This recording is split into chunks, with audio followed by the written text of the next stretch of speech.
My name is London Hubbard, And I'm Linza Lewis. and we will be explaining sentence definitions and parenthetical definitions. So, let's get started. For sentence definitions, it's normally a one-sentence explanation of a word or phrase. The term being defined is placed in a class or a category of similar items, and then it is distinguished from those classes in that category. You should be specific in stating the class or the category and the distinguishing characteristics, because it is in the same class, but they do have different meanings. Don't describe a specific term if you are defining a general class of items. Please avoid writing circular definitions, which are definitions that repeat the words or characteristics of the item being defined in the category.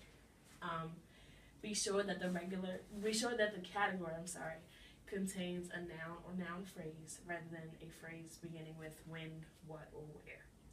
When should I use a sentence definition? You should use it when your readers require a more formal or more informative clarification than parenthetical definitions. It's mostly used in formal documents. For parenthetical definitions, it's a brief clarification within an existing sentence, simply a word or phrase enclosed in parentheses or commas or introduced by a colon or a dash. When should I use a parenthetical definition? You should use it when the term is relatively simple and it is an informal document. Now we're going to move on to our example board. Here's our example board. We have examples of sentence definitions. The good ones are in black, and the ones that are wrong are in blue, and parenthetical definitions. Start with the sentence definitions. The heart is an organ that pumps blood through the body. The heart is our term, the organ is our class, and pumps is being distinguished. Oh my God. You're right. Keep going. Yes. And another good one is the kickshaw is food that serves as an appetizer and is usually a delicacy. The kickshaw is our term, food is our class, and appetizer is what's being distinguished. Now we have a wrong one.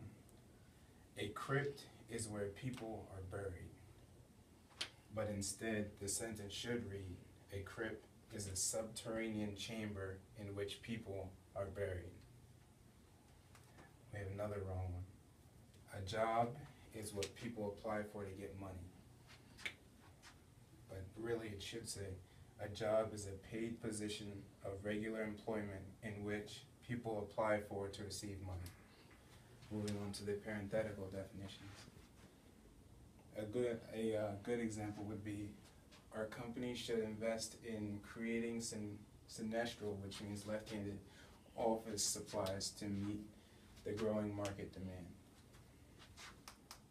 And an example of a bad one would be, demonstrators rode models of the Segway human transporter, a scooter invented by Dean Kamen at a park Monday morning. Now, to fix this sentence, all it would need is a comma right here. And if we reread the sentence, it says, demonstrators rode models of the Segway human transporter, a scooter invented by Dean Kamen at a park Monday morning. And our final example of a good parenthetical definition is the viscosity, which means thickness, of the syrup made it difficult to pour. And that's all we have for you today.